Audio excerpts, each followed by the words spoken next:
Hello guys, मैं हूं वीरेंद्र मेहता और आप देख रहे हैं ज्ञान सागर। दोस्तों, जैसा कि मैंने आपको कहा था कि मैं अपने चैनल के माध्यम से भारतवर्ष के प्राचीन व ऐतिहासिक धार्मिक स्थल उनकी जानकारी आप तक पहुंचाऊंगा। तो सबसे पहले आपका बहुत धन्यवाद कि आपने मेरी जो पहली वीडियो मैंने अपलोड की थी उसका बहुत प्यार और रिस्पांस आपकी तरफ से मिला। दोस्तों, आज उसी कड़ी को आगे बढ़ाते हुए आज मैं आपके लिए एक ऐसे धार्मिक स्थल में आया हूं जिसके बारे में लोगों को बहुत ही कम पता है। दोस्तों, जैसा कि लोगों को यही पता है कि ब्रह्मा जी का एक ही मंदिर जो पुष्कर में स्थित है। दोस्तों, आज मैं आपको एक ऐसी धर्मस्थली पर लेकर आया हूं जो हिमाचल प्रदेश के गांव हिंडोला में ब्रह्महोती नाम से प्रसिद्ध है और ये स्थान नंगल से तकरीबन 10 किलोमीटर की दूरी पर है और इस मंदिर का बहुत ही प्राचीन इतिहास है। इसके बारे में बताया जाता है कि ब्रह्मा जी के जो पुत्र है ब्रह्म ऋषि वशिष्ठ जी, तो उन तपस्या के कारण उनको 100 पुत्रों की प्राप्ति हुई थी और ब्रह्म ऋषि की उपाधि के कारण जो राजा विश्वामित्र थे वो उनसे जलते थे। इसी द्वेष भावना के कारण महाराजा विश्वामित्र ने ब्रह्म ऋषि वशिष्ठ जी के 100 पुत्रों की हत्या इसी स्थान पे की थी, तो जिसके कारण उनको ब्रह्म हत्या का पाप लगा। विश्वामित्र जी को ब्रह्म हत्या का दोष लगा और ब्रह्मदंड भी मिला। ब्रह्म दोष के निवारण के लिए विश्वामित्र जी ने ब्रह्मा जी की तपस्या की और ब्रह्मा जी को प्रसन्न किया। ब्रह्मा जी ने साक्षात दर्शन दिए और कहा कि मैं तुम्हारी तपस्या से प्रसन्न हूँ और वर मांगो। विश्वामित्र जी ने कहा कि मुझे ऐसा वर देने की कृपा करें जिससे हत्या का दोष तत्काल नष्ट हो जाए। तो ब्रह्मा जी ने बोला कि हे राजन, इसी स्थान पर एक यज्ञ अनुष्ठान करवाओ, तब मैं स्वयं मेरी तपोस्थली होने के कारण इस यज्ञ में आहुतियाँ स्वयं डालूंगा और अपने पौत्रों का उद्धार करूंगा। तो इसी यज्ञ हवन में ब्रह्मा जी के साथ सभी देवताओं ने इस यज्ञ में उपस्थित होकर आहुतियाँ डाली। तो यज्ञ का कारण जब आरंभ हुआ तब स्वयं ब्रह्मा जी ने भगवान शिव को आमंत्रित कर सभी देवताओं के सहित यज्ञ में आहुतियाँ डाली और अपने पौत्रों का उद्धार किया और कहा कि ये मेरी तपोस्थली होने के कारण और मेरे स्वयं आहुतियाँ डालने के कारण ये जो स्थान है वो ब्रह्महोती के नाम से विख्यात होगा। भगवान शिव भी यहाँ शिवलिंग के रूप में यहीं पे प्रतिष्ठित हुए। दोस्तों, ये बहुत ही एक ज्ञानवर्धक बात आपको बताने जा रहा हूँ कि ये तीर्थ छोटे हरिद्वार के नाम से भी जाना जाता है। ऐसी मान्यता है कि यहाँ पांडवों द्वारा निर्मित स्वर्ग की 28 पौड़ियाँ हैं और इसी तीर्थ में सती कुंड और ब्रह्म कुंड है, जहाँ मान्यता है, जहाँ बताया जाता है कि पांडवों द्वारा निर्मित 28 स्वर्ग की जो पौड़ियाँ हैं इसी कुंड के नीचे हैं। मैं अपने साथियों को बोलूँगा कि वो जो पांडवों द्वारा निर्मित 28 पौड़ियाँ हैं उस स्थान पर आपको लेकर चलें, आपको दिखाएं। बहुत ही मनमोहक दृश्य, बहुत रमणीक स्थान।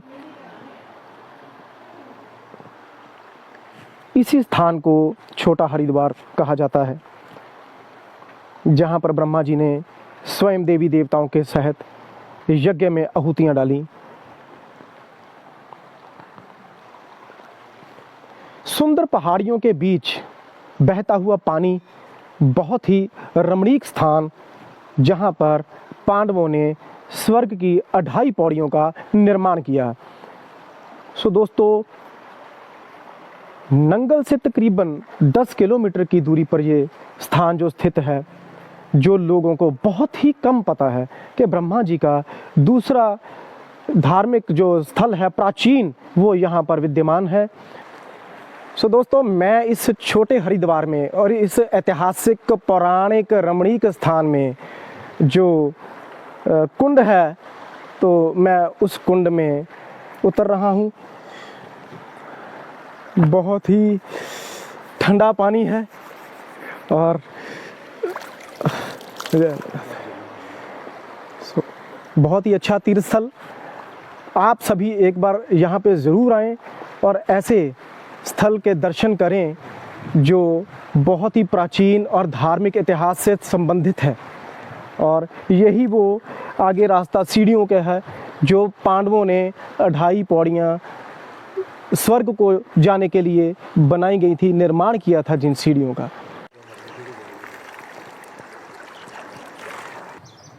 हमारे साथ एक श्रद्धालु हैं जो इसी मंदिर में आए हैं, तो हम उनसे बात करते हैं कि वो कब से इस मंदिर में आ रहे हैं। सर, इस मंदिर के बारे में आपको जानकारी कब से है? एक्चुअली हम लोग तो लोकल ही रहते हैं यहाँ पर, तो 20 साल हो गए हैं यहाँ आते हुए जी। तो 20 साल हो गए लगभग यहाँ। तो बहुत प्राचीन मंदिर है। पहले तो बहुत रास्ते ख़राब थे, अब धीरे धीरे लोगों के सहयोग से काफ़ी रास्ता अच्छा बन गया है और यहाँ आके बहुत असीम शांति मिलती है। तो इस जो मंदिर का जो बताया गया है कि बहुत प्राचीन इतिहास है कि ब्रह्मा जी ने यहाँ पे यज्ञ में आहुतियाँ डाली थी। हाँ जी।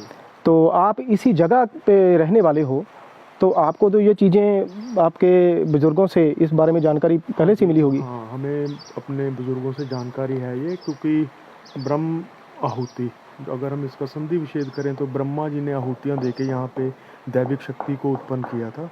बोलते हैं कि पूरा जो नॉर्थ वाला है, आप चले जाइए आगे देवभूमि में, चिंतपूर्णी, ज्वाला जी, नैना देवी, एक और यहाँ पे बहुत प्राचीन स्थान है, यहाँ पे स्वयंभू शिवलिंग आए हुए हैं, तो वो भी काफ़ी इम्पोर्टेंट स्थान है यहाँ पे। तो बोलते हैं कि पांडवों ने भी इधर अज्ञातवास में आए थे यहाँ पर, और ये भी एक मान्यता है यहाँ पर कि यहाँ पे हरिद्वार बनना था। 2 पौड़ियाँ बनी हुई हैं यहाँ पे, और फिर जब उनका अज्ञातवास किसी कारणवश भंग हो गया तो वो यहाँ से छोड़ के फिर आगे निकल गए। अच्छा, आपका मतलब मानना ये है कि जहाँ पे एक तो छोटा हरिद्वार यहाँ बनना था, हरिद्वार मेन जो यहाँ बनना था, और अज्ञातवास में पांडव यहाँ आए और स्वर्ग की जो पौड़ियों का निर्माण किया, वो 2.5 पौड़ियाँ, जैसा कि बताया गया है कि 2.5 पौड़ियों का निर्माण किया गया। तो उसके बाद वो यहाँ से अज्ञातवास समाप्त होने के बाद वो यहाँ से चले गए जी। तो इसके अलावा कोई और जानकारी कोई दर्शकों को आप देना चाहते हो इस स्थल के संबंध में? इस स्थल के संबंध में देखिए जी, मैं पूरा हिंदुस्तान घूमा हूँ, बाहर बहुत मुल्कों में गया हूँ, बट जो शांति यहाँ आके मिलती है ये तो फील करने पर ही पता लगेगी जी।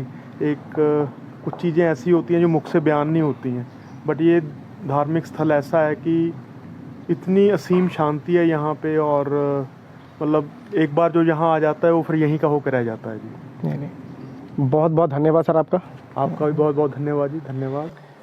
सो साथियों, अब हम ब्रह्मोती जो स्थान है उसकी उस पौराणिक जो धार्मिक जगह बनी हुई है, जो मंदिर, जो शिवालय जहाँ बना हुआ है, तो वहाँ पर आपके दर्शन करवाते हैं।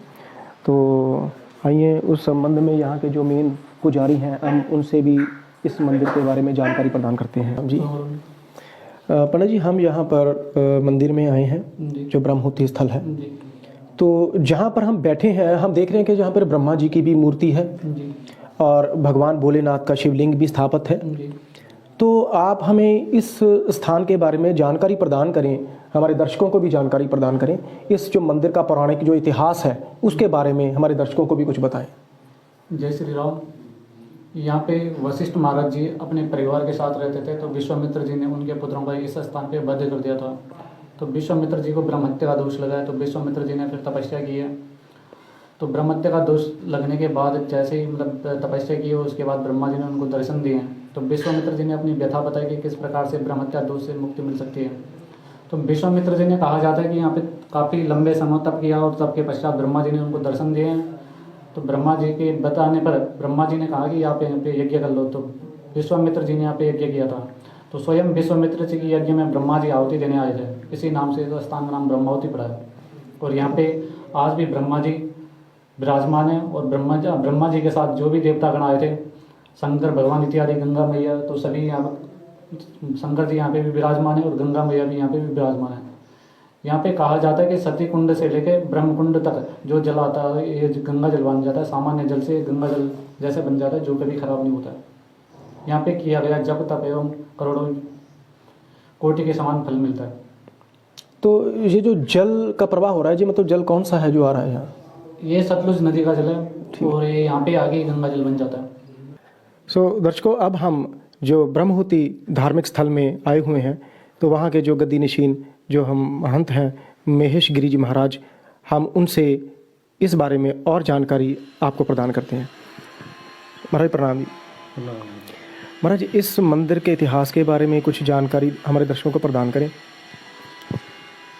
देखो ये ब्रह्मा जी का मंदिर है और ब्रह्मा जी के मंदिर जो हैं देखो बोलते पूरे दो ही हैं, एक तो राजस्थान पुष्कर में है और दूसरा ये हिमाचल में है।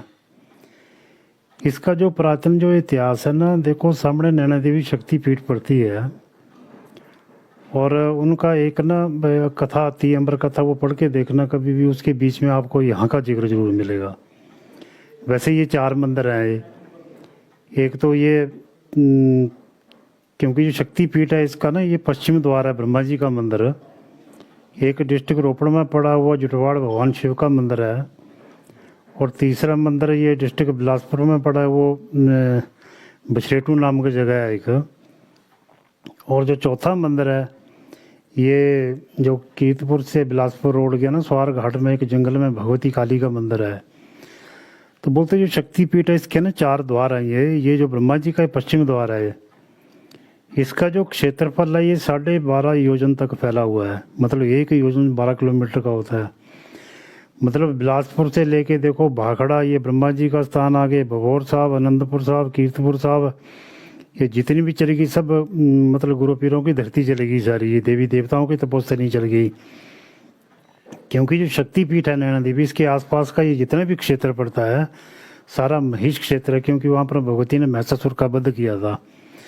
क्योंकि बोलते जो महिषासुर था उसने ब्रह्मा जी की तपस्या किया और ऐसा घोर तप किया कि ब्रह्मा जी को प्रसन्न किया। तो ब्रह्मा जी ने दर्शन दिया, बोला हाँ भाई बोल क्या चाहिए। तो बोलता है महाराज जी मेरी तपस्या से अगर प्रसन्न है आप तो मेरे को कोई ऐसा वर दो कि जैसे मेरी मृत्यु ना हो। तो ब्रह्मा जी ने बोला भाई क्योंकि तो संसार है, इसका तो नियम है, जो आया उसको जाना पड़ेगा, तो आप ऐसे करोगे कि भाई और दूसरा वर मांग लो। तो उसने विचार किया, बोलता है महाराज जी मेरी जो मृत्यु किसी देवताओं के हाथ में नहीं होनी चाहिए, मेरी जो मृत्यु किसी स्त्री नारी के हाथ में होनी चाहिए। क्योंकि उसको पता था स्त्री कोई इतनी बलवान है नहीं जो मेरे को मार सकेगी, देवता मेरे को कोई नहीं मार सकेगा। चलो ब्रह्मा जी ने वर दे दिया। वर प्राप्ति करके उसने क्या किया कि हर जगह अपना अधिकार होता ही है कि कोई ना कोई गुण आ जाए। वैसे आदमी के अंदर अहम भाव बढ़ जाता है, पाप कर्म ज़्यादा बढ़ते जाते हैं, लेकिन हर चीज़ की एक सीमा होती है। जब सीमा तक सीमित रहोगे ठीक है, सीमा का उल्लंघन न करोगे मार ही खाओगे। मतलब जितना का भजन तप किया था उतना को तो सुख भोग लिया उसने, पर पाप कर्म इतने बढ़ गए थे कि एक तरफ उसने पाप का घड़ा ही भर दिया। क्योंकि ये तो प्रकृति है, सृष्टि है, इसका भी कोई ना कोई नियम है। सारे देवते इकट्ठे हुए ब्रह्मा जी के पास चले गए, प्रार्थना किया कि महाराज जी बताओ कि इसकी मृत्यु कैसे होगी। जो किसी नारी के हाथ होगी, लेकिन साधारण नारी कोई मार भी नहीं सकती। ब्रह्मा जी भी देवताओं के साथ हो गए, भगवान शिव के पास चले गए, पूछा कि महाराज जी आप बताओ।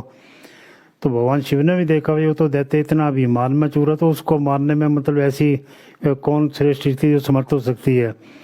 मतलब मेरे तो यही विचार है कि हम सब इकट्ठे होकर हरि शरण में गए, प्रार्थना किया, तो बोलते वहाँ पर ना आकाशवाणी हुआ था कि जितने भी देवता लोग हैं, ये जो सतलुज जा रही है ना, इसका नाम वैसे शतद्रु है, कि शत्रु के तीर पर जाओ, अपने तेजांशों से प्रार्थना करो। इस कारण ब्रह्मा जी इस जगह पर बैठे थे। जटवाड़ वहाँ भगवान शिव की तपस्थली है और यहाँ बछेटू भगवान विष्णु के सामने भगवती शक्ति है। तो बोलते देवताओं ने तप करके जो देवताओं का तेजांश निकला था, तेजांश से इकट्ठा ज्वाला का रूप धारण किया था, लेकिन जो ज्वाला थी वो नारी के रूप में परिवर्तित हो गई हो। तो सारे देवताओं ने अस्त्र शस्त्र दिए, तो तब जाके उसका वध हुआ था। ये कारण है कि इस जगह पर ब्रह्मा जी और इंद्र जी ने बड़े दिव्य मंत्रों के साथ भगवती का स्तवन किया था। तो इस जो धार्मिक स्थल में कोई ऐसा धार्मिक आयोजन जो कभी साल में होता हो या कौन से दिन में होता है, तो जहाँ पे संगत जहाँ पे आती है, तो उसके बारे में आप हमें जानकारी दें। जी जी, देखो यहाँ पर बैसाखी का मेला जो है बड़े धूमधाम से मनाया जाता है और बैसाखी के ऊपर तो चलो हमें सिक्योरिटी भी लगाना पड़ती है यहाँ पर। और क्योंकि बैसाख महीने का ऐसे है, क्योंकि आज से नहीं है, ये सदियाँ पुराना है। हम लोग चलो 20-25 साल हुए देखते, लेकिन उस वक्त भी इतनी व्यवस्थाएं नहीं होती थी, पर फिर भी बड़ी पब्लिक आती थी। वो अपना पंजाब से, हरियाणा से, ये इधर हिमाचल से। और सबसे पहले बैसाखी में तो 2-3 दिन वो मेला चलता है और दूसरा सोमवती अमावस्या के ऊपर। जैसे अमावस्या तो वैसे हर महीने होती है, पर जो सोमवार वाले दिन अमावस्या पड़े उसका ज़्यादा महत्व है। तो लोग यहाँ पर आते हैं तीर्थों के ऊपर, सबसे पहले तो स्नान ध्यान करते हैं वो, और मुख्य ब्रह्मा जी के दर्शन करते हैं वो, दान पुण्य यज्ञ करते हैं वो, और संत दर्शन करके अपना जो जीवन वो धन्य बनाते हैं।